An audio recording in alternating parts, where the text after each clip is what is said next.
And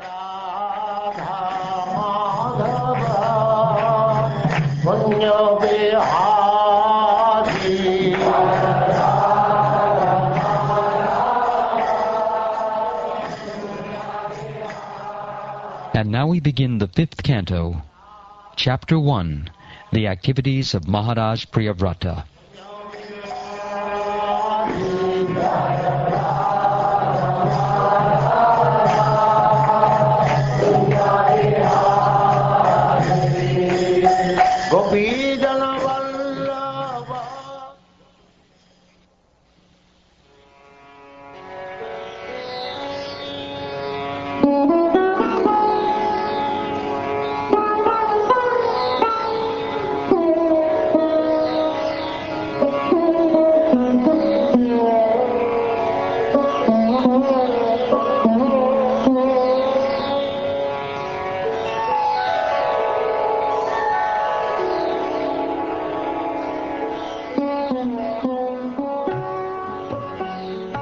King Parikshit inquired from Shukdev Goswami, O great sage, why did King Priyavrata, who was a great self-realized devotee of the Lord, remain in household life, which is the root cause of the bondage of karma or fruitive activities, and which defeats the mission of human life?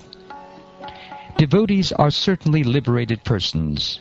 Therefore, O greatest of the Brahmins, they cannot possibly be absorbed in family affairs. Elevated Mahatmas, who have taken shelter of the lotus feet of the Supreme Personality of Godhead, are fully satiated by the shade of those lotus feet. Their consciousness cannot possibly become attached to family members. O great Brahmin, this is my great doubt. How was it possible for a person like King Priyavrata, who was so attached to wife, children, and home, to achieve the topmost infallible perfection in Krishna consciousness? What you have said is correct. The glories of the Supreme Personality of Godhead, who is praised in eloquent, transcendental verses by such exalted personalities as Brahma, are very pleasing to great devotees and liberated persons. One who is attached to the nectarine honey of the Lord's lotus feet, and whose mind is always absorbed in his glories, may sometimes be checked by some impediment, but he still never gives up the exalted position he has acquired. My dear King, Prince Priyavrata was a great devotee because he sought the lotus feet of Narad, his spiritual master, and thus achieved the highest perfection in transcendental knowledge. With advanced knowledge, he always engaged in discussing spiritual subjects and did not divert his attention to anything else. The prince's father then asked him to take charge of ruling the world. He tried to convince Priyavrata that this was his duty, as indicated in the revealed scriptures. Prince Priyavrata, however, was continuously practicing bhakti yoga by constantly remembering the Supreme Personality of Godhead, thus engaging all his senses in the service of the Lord. Therefore, although the order of his father could not be rejected, the prince did not welcome it. Thus he very conscientiously raised the question of whether he might be diverted from devotional service by accepting the responsibility of ruling over the world.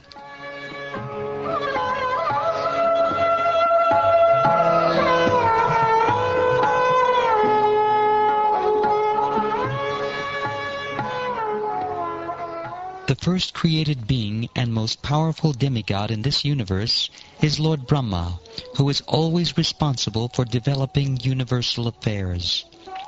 Born directly from the Supreme Personality of Godhead, he dedicates his activities to the welfare of the entire universe, for he knows the purpose of the universal creation. This supremely powerful Lord Brahma, accompanied by his associates and the personified Vedas, left his own abode in the highest planetary system and descended to the place of Prince Priyavrata's meditation.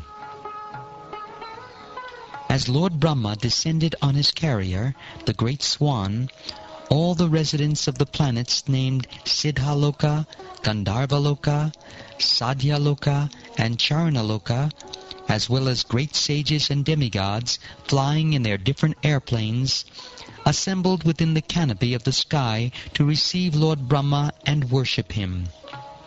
As he received respect and adoration from the residents of the various planets, Lord Brahma appeared just like the full moon, surrounded by illuminating stars. Lord Brahma's great swan then arrived at the border of Gandhamadan hill and approached Prince Priyavrata, who was sitting there. Lord Brahma, the father of Narad Muni, is the supreme person within this universe. As soon as Narad saw the great swan, he could understand that Lord Brahma had arrived. Therefore he immediately stood up, along with Swayambhuva Manu and his son Priyavrata, whom Narad was instructing. Then they folded their hands and began to worship Lord Brahma with great respect. My dear King Pariksit, because Lord Brahma had finally descended from Satyaloka to Bhuloka, Narad Muni, Prince Priyavrata, and Swayambhuva Manu came forward to offer him objects of worship and to praise him in highly qualified language according to Vedic etiquette. At that time, Lord Brahma, the original person of this universe, felt compassion for Priyavrata, and looking upon him with a smiling face, spoke to him as follows. My dear Priyavrata, kindly hear attentively what I shall say to you. Do not be jealous of the Supreme Lord, who is beyond our experimental measurements. All of us, including Lord Shiva, your father, and the great sage Maharshi Narad, must carry out the order of the Supreme. We cannot deviate from his order. One cannot avoid the order of the Supreme Personality of Godhead, not by the strength of severe austerities, an exalted Vedic education, or the power of mystic yoga, physical prowess, or intellectual activities. Nor can one use his power of religion, his material opulence, or any other means, either by himself or with the help of others, to defy the orders of the Supreme Lord. That is not possible for any living being, from Brahma down to the ant. My dear Priyavrata, by the order of the Supreme Personality of Godhead, all living entities accept different types of bodies for birth and death, activity, lamentation, illusion, fear of future dangers, and happiness and distress. My dear boy, all of us are bound by the Vedic injunctions to the divisions of Varnashram according to our qualities and work. These divisions are difficult to avoid because they are scientifically arranged. We must therefore carry out our duties of Varnashram Dharma, like bulls obliged to move according to the direction of a driver pulling on ropes knotted to their noses. My dear Priyavrata, according to our association with different modes of material nature, the Supreme Personality of Godhead gives us our specific bodies and the happiness and distress we achieve. One must therefore remain situated as he is and be conducted by the Supreme Personality of Godhead, exactly as a blind man is led by a person who has eyes with which to see. Even if one is liberated, he nevertheless accepts the body he has received according to his past karma. Without misconceptions, however, he regards his enjoyment and suffering due to that karma, the way an awakened person regards a dream he had while sleeping. He thus remains steadfast and never works to achieve another material body under the influence of the three modes of material nature. Even if he goes from forest to forest, one who is not self-controlled must always fear material bondage, because he is living with 6 co-wives, namely the mind and knowledge-acquiring senses. Even householder life, however, cannot harm a self-satisfied, learned man who has conquered his senses. One who is situated in household life and who systematically conquers his mind and 5 sense organs is like a king in his fortress who conquers his powerful enemies. After one has been trained in household life and his lusty desires have decreased, he can move anywhere without danger. My dear Priyavrata, seek shelter inside the opening in the lotus of the feet of the Lord, whose navel is also like a lotus. Thus conquer the 6 sense organs, namely the mind and knowledge-acquiring senses. Accept material enjoyment because the Lord, extraordinarily, has ordered you to do this. You will thus always be liberated from material association and be able to carry out the Lord's orders in your constitutional position.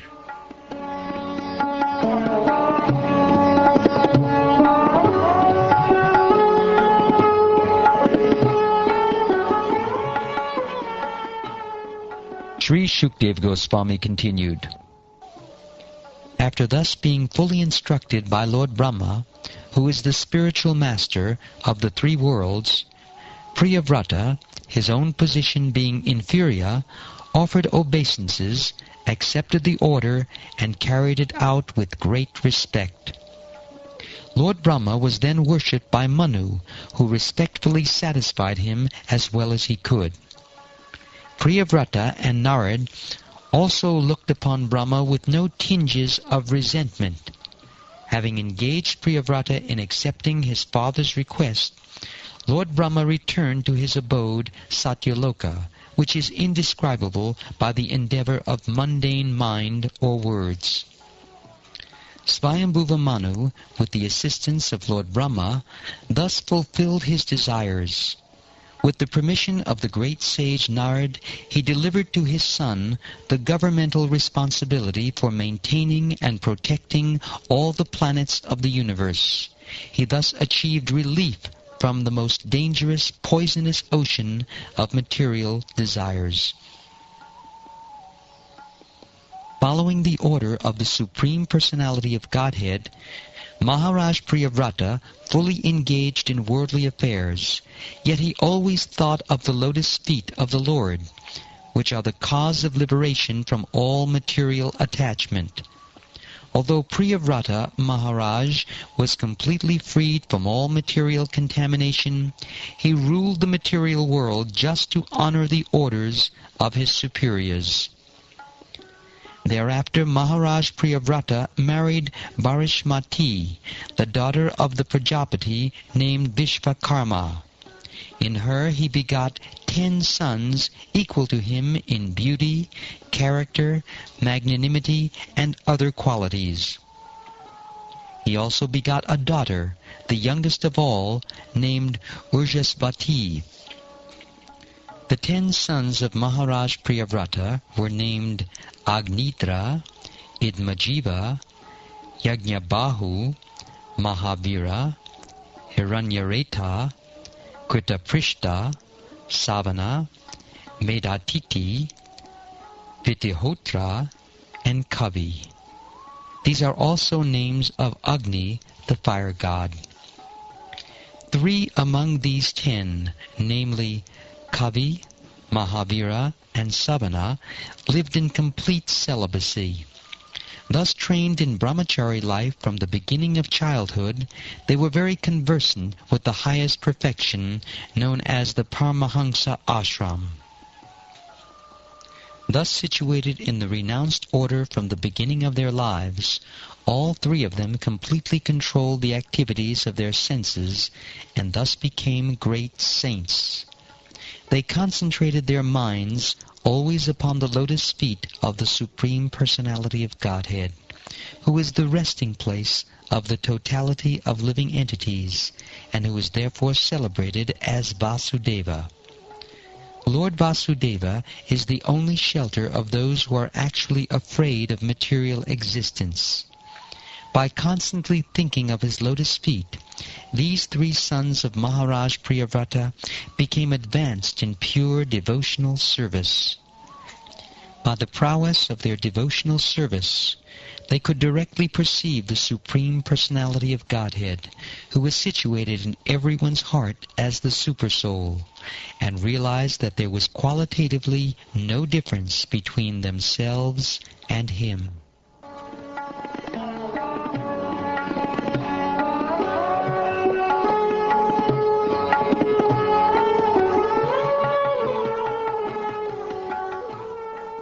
In his other wife, Maharaj Priyavrata begot 3 sons named Uttama, Tamasa, and Raivata. All of them later took charge of Manvantara millenniums. After Kavi, Mahavira, and Savana were completely trained in the Paramahansa stage of life, Maharaj Priyavrata ruled the universe for 11 abudas of years. Whenever he was determined to fix his arrow upon his bowstring with his 2 powerful arms, all opponents of the regulative principles of religious life would flee from his presence in fear of the unparalleled prowess he displayed in ruling the universe. He greatly loved his wife, Bharashmati, and with the increase of days, their exchange of nuptial love also increased. By her feminine behavior as she dressed herself, walked, got up, smiled, laughed, and glanced about, Queen Bharashmati increased his energy.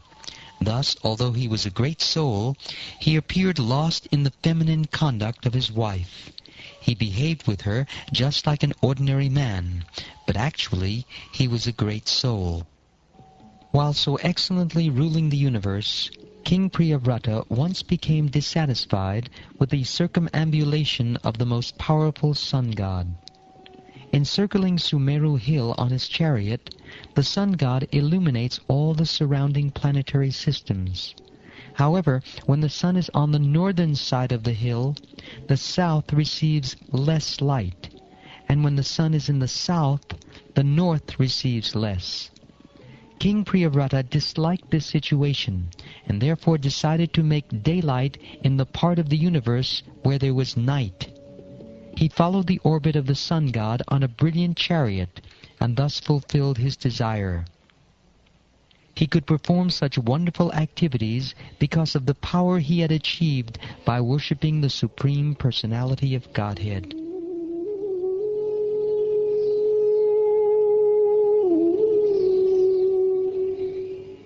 When Priyavrata drove his chariot behind the sun, the rims of his chariot wheels created impressions that later became 7 oceans, dividing the planetary system known as Bhumandala into 7 islands. The names of the islands are Jambu, Plaksha, Shalmali, Kusha, Kroncha, Shaka, and Pushkara. Each island is twice as large as the one preceding it, and each is surrounded by a liquid substance beyond which is the next island. The 7 oceans respectively contain salt water, sugarcane juice, liquor, clarified butter, milk, emulsified yogurt, and sweet drinking water. All the islands are completely surrounded by these oceans, and each ocean is equal in breadth to the island it surrounds. Maharaj Priyavrata, the husband of Queen Bharashmati, gave sovereignty over these islands to his respective sons, namely Agnidra, Idmajiva, Yagnabahu, Hiranyareta, Gritaprishta, Medatiti, and Vitihotra. Thus they all became kings by the order of their father. King Priyavrata then gave his daughter, Ujaspati, in marriage to Shukracharya, who begot in her a daughter named Devayani.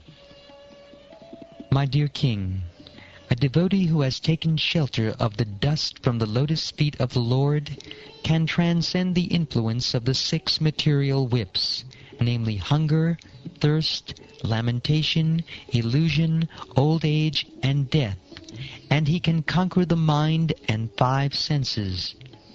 However, this is not very wonderful for a pure devotee of the Lord, because even a person beyond the jurisdiction of the 4 castes, in other words, an untouchable, is immediately relieved of bondage to material existence if he utters the holy name of the Lord even once.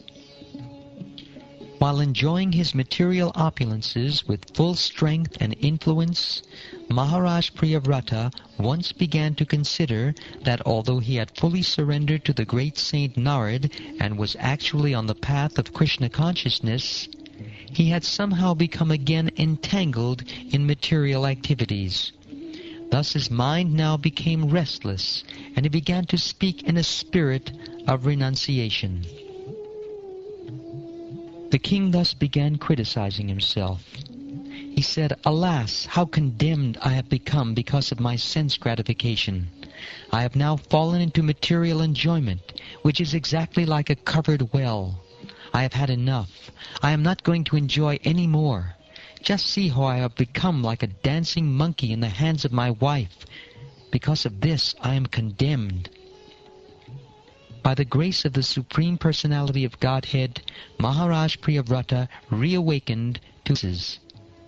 He divided all his earthly possessions among his obedient sons. He gave up everything, including his wife, with whom he had enjoyed so much sense gratification, and his great and opulent kingdom, and he completely renounced all attachment. His heart, having been cleansed, became a place of pastimes for the Supreme Personality of Godhead. Thus he was able to return to the path of Krishna consciousness, spiritual life, and resume the position he had attained by the grace of the great saint Narad. There are many famous verses regarding Maharaj Priyavrata's activities, such as, "No one but the Supreme Personality of Godhead could do what Maharaj Priyavrata has done. Maharaj Priyavrata dissipated the darkness of night, and with the rims of his great chariot he excavated 7 oceans. To stop the quarreling among different peoples, Maharaj Priyavrata marked boundaries at rivers and at the edges of mountains and forests, so that no one would trespass upon another's property. As a great follower and devotee of the sage Narad, Maharaj Priyavrata considered hellish the opulences he had achieved by dint of fruitive activities and mystic power, whether in the lower or heavenly planetary systems or in human society.